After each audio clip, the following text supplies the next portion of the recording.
Assalamualaikum warahmatullahi wabarakatuh. Alhamdulillahirrabbilalamin. Wassalatu wassalamu ala asrofil anbiya wal mursalin wa ala alihi wassabihi rasulillahi ajmain, amma ba'du. Setinggi puji, sedalam syukur, marilah kita panjatkan puji dan syukur kita atas kehadiran Allah Subhanahu wa Ta'ala, yang mana Ia telah memberikan kita nikmat dan karunia-Nya sehingga kita telah dapat melaksanakan diskusi pada hari ini. Selawat beriringan salam tak lupa pula kita hadiahkan buat payung Jumat Islam yang ininya Nabi besar kita Muhammad Sallallahu Alaihi Wasallam. Baiklah, saya tidak akan memperpanjangkan kata-kata mukadimah lagi. Kami dari kelompok 7, saya Himi Amelia dan dua teman saya yang bernama Nurul Hafiza dan Yuniarti akan menyampaikan hasil diskusi kelompok kami yang akan dipimpin oleh dosen pembimbing, yaitu dosen Ibu Yuniarti. Baiklah, kepada Nurul Hafiza dan Yuniarti dipersilakan untuk menyampaikan hasil dari diskusi kelompok 7 yang berjudul Islam di Filipina. Kepadanya dipersilakan. Baiklah, saya di sini akan menjelaskan tentang sejarah masuknya Islam di Filipina. Islam masuk ke wilayah Filipina Selatan, khususnya Kepulauan Sulu dan Minando pada tahun 1380.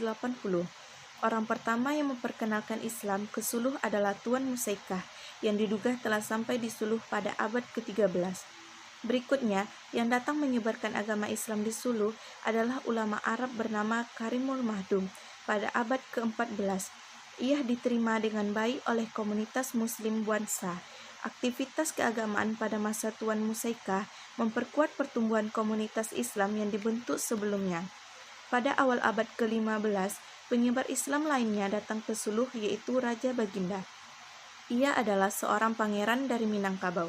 Menurut cerita, pada awalnya Raja Baginda datang ke Kepulauan Suluh, masyarakat setempat ingin menggelamkan kapalnya. Namun setelah masyarakat tahu bahwasanya dia seorang Muslim, masyarakat menyambut kedatangannya dengan senang hati dan ramah. Syarif Abu Bakar merupakan orang Arab kedua yang menyebarkan Islam ke Suluh pada tahun 1450. Ia mencapai Suluh melalui Palembang dan dari Brunei. Ia diangkat oleh Raja Baginda sebagai kadi dan imam. Ia memperkuat kekuasaan politik dengan memperkenalkan sistem politik kesultanan, di mana ia sendiri bertindak selaku sultan pertama di kesultanan itu. Penyebaran Islam di Maguindanao dan Lanao pada umumnya dikaitkan dengan Syarif kebungsuan. Ia diduga sampai di Mindanao pada awal abad ke-16. Sama halnya dengan Raja Baginda, ia juga seorang pangeran yang datang bersama para pengawal dan pengikutnya. Ketika itu ia berlabuh di Sungai Pulangi. Ia sudah menemukan komunitas Muslim di wilayah ini. Kemudian mereka membangun kota Cotabato dan Maguindanao.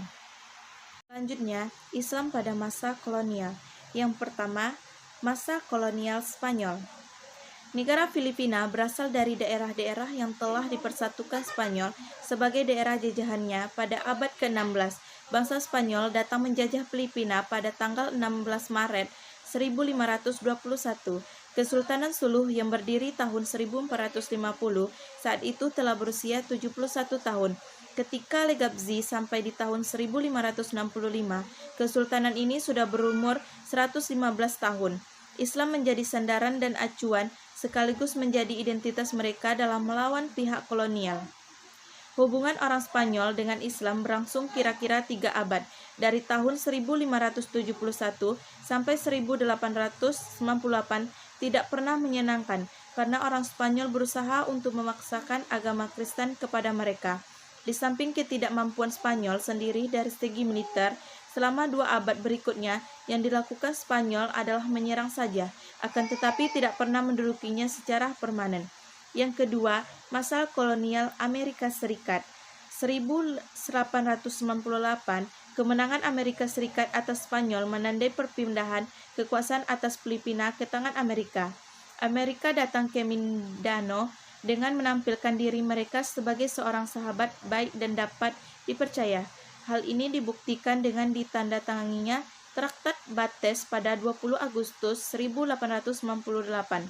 Amerika mengakui pemerintahan sultan atas penduduk setempat, juga menjanjikan kebebasan beragama kebebasan mengungkapkan pendapat, dan kebebasan mendapatkan pendidikan bagi bangsa Moro. Namun itu semua hanya taktik agar orang Islam tidak memberontak, karena pada saat itu Amerika tengah disibukkan dengan pemberontakan kaum revolusioner Filipina Utara pimpinan Emilio Aguinaldo. 3. Masa transisi atau peralihan.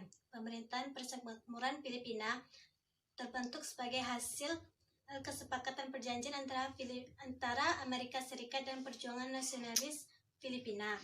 Filipina merdeka pada tanggal 4 Juli tahun 1146.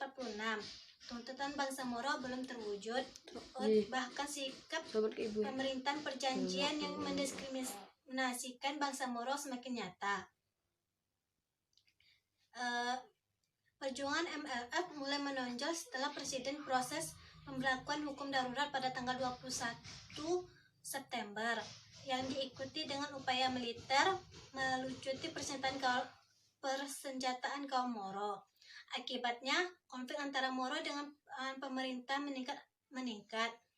Antara MLF mengeluarkan manifesto yang menuntut berdirinya Republik Bangsa Moro independen yang wilayah terdiri dari Pulau Mindanao, Basilan, Kepulauan Sulu, dan Pulau Palawan. Setelah deklarasi yang terdiri dari empat menteri luar negeri dari negara Libya, Saudi Arabia, Senegal, dan Somalia mengunjungi Filipina untuk membahas situasi Muslim dengan pemerintahan Marcos. Keterlibatan negara Islam kasus Moro membuahkan perjanjian Tripoli pada tanggal 23 September. Ada 4 hal yang disepakati dalam perjanjian tersebut. Yang pertama, adanya otonomi Muslim wilayah Filipina Selatan. Yang kedua, otonomi Muslim meliputi Basilan, Sulu, Tawi, dan lain-lain. Yang ketiga, menyepakati berbagai hal hubungan dengan pelaksanaan ekonomi untuk masalah politik luar negeri, pertahanan politik, ekonomi, syariat Islam, dan sebagainya. Yang keempat, kesepakatan ini berlaku sejak tanggal ditandatangganinya perjanjian tersebut. Pada tahun 1977 dikeluarkan Presiden Filipina untuk mendeklarasikan adanya otonomi 13 provinsi dan 9 kota digolongkan sebagai wilayah otonom dan perjanjian Tripoli. Gagalnya perjanjian Tripoli merusak kredibilitas Nurmiswari sebagai pimpinan MLF. Ia ditantang oleh MLF untuk urusan luar negeri, yaitu Hasim Selamat menuduhnya tidak memperkenalkan Islam. Dan setelah Nurmiswari diasingkan, Hasim Selamat memisahkan satu. Hasim Selamat menuduhnya tidak memperkenalkan Islam. Dan setelah Nurmiswari diasingkan, Hasim Selamat memisahkan diri dari MLF dan mendirikan Moro Islamic Liberation MILF.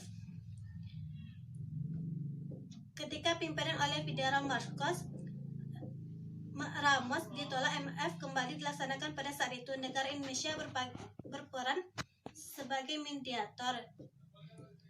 Di dalam dialog tersebut berhasil diambil kesepakatan, yaitu digalaknya proyek pembangunan ekonomi di seluruh provinsi selama 3 tahun. Dibentuknya Dewan Filipina Selatan untuk Perdamaian dan Pembangunan. Yang keempat, Nurmiswari kembali lagi ke Filipina dari tempat pengungsiannya. Perjanjian ini ditandatangani pada tahun 1996, diikuti dengan kesepakatan antara pemerintah MILF yang isinya seluruh ukuran hukum diorientasikan diprioritaskan untuk memperbaiki diri dan meningkatkan sosial ekonomi kaum muslim sebagai pengungsi asli Filipina Selatan. 2.3 Masa pasca kemerdekaan hingga sekarang. Kemerdekaan Filipina yang didapat dari Amerika Serikat tidak memiliki arti bagi bangsa Moro. Tekanan terasa hebat dan berat ketika Ferdinand Marcos berkuasa. Kebijakan kaum pemerintah Filipina terhadap kaum muslim pada dasarnya tidak berubah.